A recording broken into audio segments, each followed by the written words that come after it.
Have you ever caught your dog's tail wagging at the door, greeting you like everything's perfectly fine? And then, weeks later, you find out at the vet that he's been quietly suffering with arthritis, or a bad tooth, or something worse, and he never once let on? Have you ever looked into those eyes, so sure that you know your dog inside and out, only to feel this gut punch of guilt when a checkup reveals pain that's clearly been there for a while? That feeling, that "how did I miss this feeling?" is one of the worst feelings a pet parent can have. What if I told you that your dog isn't hiding pain from you because he doesn't trust you? He's hiding it because of something hardwired into his biology, something left over from thousands of years of evolution. And that once you know the 5 or 6 subtle signs to look for, you'll be able to catch it early, sometimes weeks or even months before it becomes an emergency. You're probably sitting there thinking, "Come on, Dr. Vittel, that sounds like one of those clickbait promises. Dogs can't really mask pain that well, can they?" I get it, I really do. But I'm telling you, as someone who has spent years with my hands on dogs in exam rooms, watching owners break down when they realize their perfectly happy dog had been in pain for a long time. Yes, it's true. And it's not just my opinion. This is backed by actual veterinary behavioral science, pain studies published in veterinary journals, and something called the evolutionary survival instinct that every canine still carries in his DNA. Hi everyone, I'm Dr. Vittal, and welcome back to the channel. Now here's a statistic that might genuinely shock you. In my own clinical experience, and this lines up with what a lot of my colleagues report too. Somewhere around 7 out of every 10 dogs that come in with a diagnosed chronic condition, things like arthritis, dental disease, or early organ issues, had been showing pain for at least a month before the owner noticed anything was wrong. 7 out of 10. Read that again. And before you start spiraling into guilt, let me stop you right there. You are not a bad pet parent for missing this. I promise you, you're not. Dogs are, frankly, professional actors when it comes to hiding discomfort, and unless someone specifically teaches you what to look for, there is no reason you would have caught it. That's exactly why I'm making this video. So go ahead, grab a pen and a notebook, because today I'm going to walk you through the real, subtle signs your dog uses to mask pain, the science behind why they do it, and then I'm going to give you specific, practical things you can start doing today, this afternoon, to catch problems early, some simple at-home checks, a few tricks vets use ourselves, and exactly when a subtle sign means monitor it, versus when it means get to the vet right now. Let's start with the biggest one, and honestly, the one most owners get completely wrong: changes in activity level. Here's the mechanism, in plain English. Dogs, like wolves before them, survive in social groups where showing weakness can get you pushed out, ignored, or targeted by predators. That instinct never left them, even after thousands of years of domestication and sleeping on our couches. So instead of limping dramatically or whimpering, a dog in mild to moderate pain will often just slow down. He'll take the stairs a little more carefully. He'll hesitate before jumping onto the bed. He'll sleep a bit more, maybe 15 or 20 minutes longer than his normal nap, and you'll chalk it up to him just getting older or being lazy that day. Here's your specific action step. Start what I call a 2-week baseline log. Literally just grab that notebook I mentioned and twice a day, jot down one line about how your dog moved that day. Did he take the stairs normally? Did he jump on the couch without hesitation? Did he play fetch with his usual enthusiasm? 2 weeks gives you a real baseline, and once you have it, any sudden dip becomes obvious instead of something you talk yourself out of. Now, the safety note here: don't panic over one off day. Dogs have bad days just like we do. Maybe it's hot outside, maybe he didn't sleep well. You're looking for a pattern over 3 or more days, not a single afternoon of low energy. Let's move to the next one. Changes in appetite and how they eat, which is honestly more nuanced than most people realize. If you saw the thumbnail of this video saying your dog might be hiding pain from you right now, this is often the very first crack in the mask. When a dog has dental pain or jaw discomfort, or even certain types of abdominal pain, they don't always stop eating altogether. That's actually a late-stage sign. What happens first is much sneakier. They'll start chewing more on one side of their mouth. They might drop kibble more than usual. They may take longer to finish a meal that used to take them 90 seconds. Or, If it's more of a nausea-related pain, like something going on with their stomach or pancreas, you might notice them approaching the bowl, sniffing it, and then walking away, only to come back 5 minutes later. Here's your specific tip. Once a week, actually watch your dog eat their entire meal, start to finish without distraction. Time it on your phone. If a meal that normally takes 2 minutes suddenly stretches to 5 or 6 minutes 3 times in a row, that's your signal to look closer. Maybe even peek inside the mouth for redness, swelling, or a broken tooth. The caveat here, some breeds, especially flat-faced dogs like pugs or bulldogs, naturally eat a bit slower and messier because of their anatomy, so know your own dog's normal before you draw conclusions.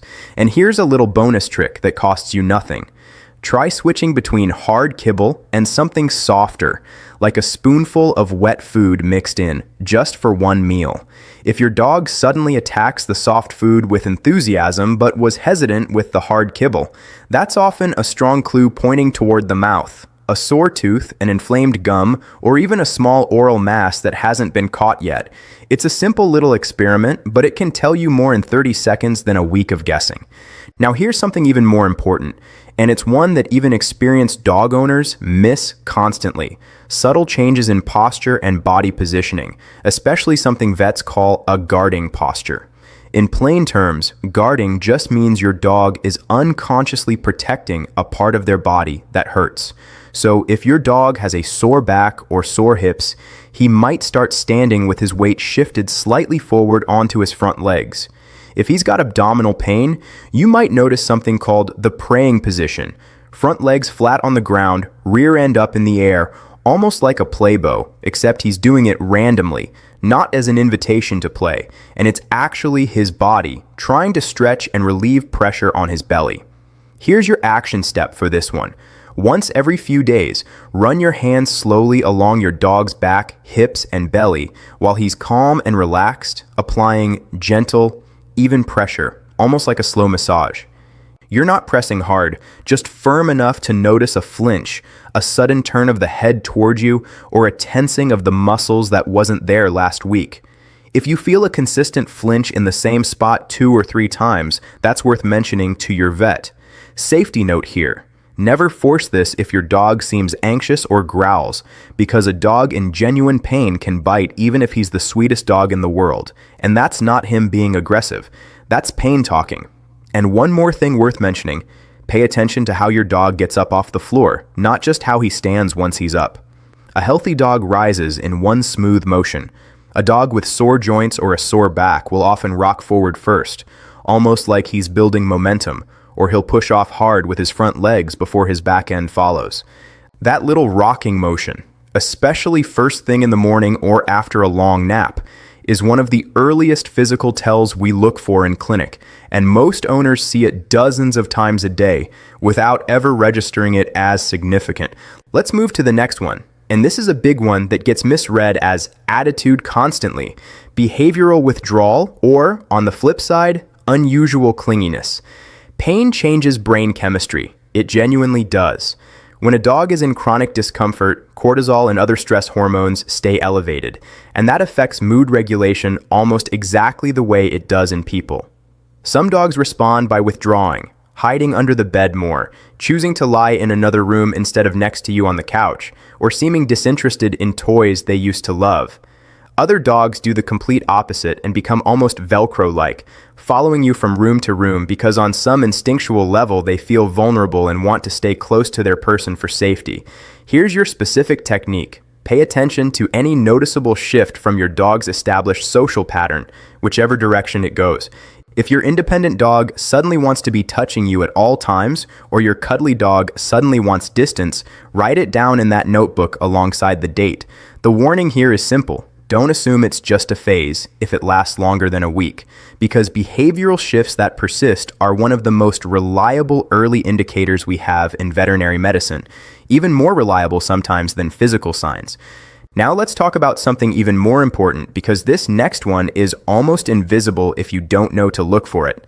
Changes in breathing pattern and panting at rest. This one genuinely surprises people. Dogs pant to cool themselves down, sure, but they also pant as a physiological response to pain and stress, even when they're sitting perfectly still in a cool room. If you notice your dog panting lightly while lying on the tile floor at 70 degrees with no recent exercise, no stress trigger like a thunderstorm, and it's not remotely warm out, that's your body telling you something is elevating his heart rate and stress response internally. Here's your action step. Next time you notice resting panting with no obvious cause, gently count his breaths for 15 seconds and multiply by 4 to get breaths per minute. A healthy resting dog is typically somewhere between 15 and 30 breaths per minute, depending on size and breed. If you're consistently seeing that number spike above 40 at rest on more than one occasion, that's a specific, measurable red flag you can actually bring to your vet with real data instead of just saying he seemed off. The caveat, of course, big, deep-chested dogs and short-nosed breeds naturally run warmer and pant more easily, so again, know your dog's individual baseline before assuming the worst. Let's move to one final piece, and honestly, this might be the most underrated one of all: changes in vocalization, or more specifically, the complete lack of it. This confuses people constantly because they expect a dog in pain to whine or yelp, and some do, especially with acute, sudden injuries. But chronic pain, the slow-building kind from arthritis or internal issues, is often silent. In fact, an unusually quiet dog, one who's stopped his normal greeting bark or doesn't grumble contentedly during belly rubs anymore, can be more concerning than a vocal one. Vocalizing takes energy, and from an evolutionary standpoint, it draws attention, something a dog in genuine ongoing pain instinctively avoids doing too much, because in the wild, drawing attention while vulnerable is dangerous. Your action step here is simple but powerful. Just notice the silence. If your dog has a signature sound, a specific little groan when he lies down, a particular bark pattern at the mailman, and that sound quietly disappears for a week or two, treat that disappearance the same way you'd treat a new symptom, because functionally, it is one. Now, before I let you go, I do want to give you two important pieces of professional advice, because I don't want anyone taking this video and turning it into a panic spiral. First, don't try to evaluate every single one of these signs all at once in one dramatic sit-down session with your dog. That kind of intense, sudden attention actually stresses dogs out and can skew what you observe.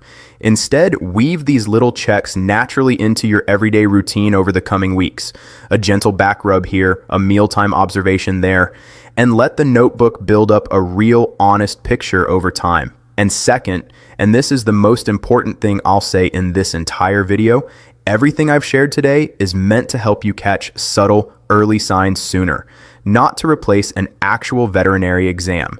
If you ever see multiple signs stacking together at once, if your dog stops eating entirely for more than 24 hours, if there's visible limping, vomiting, or any sudden collapse, please don't wait around trying to journal your way through it.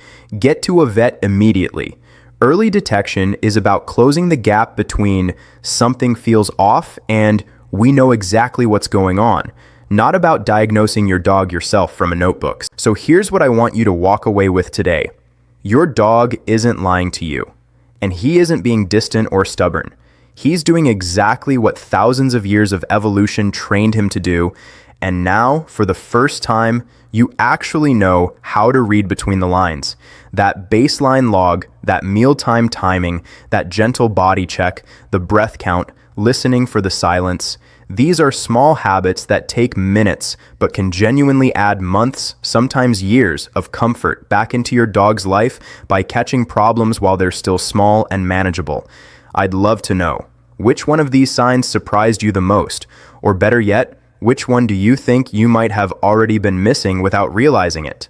Drop it in the comments. I read every single one, and I promise you, your story might help another worried pet parent scrolling through these comments at midnight, just like you might be right now. If this video gave you even one thing you didn't know before, do me a favor and hit that like button. And if you haven't already, subscribe, because I've got so many more of these deep dives coming that could genuinely change how you care for your best friend. Until next time, give your pup an extra scratch behind the ears from me. You're doing better than you think you are, and so is he.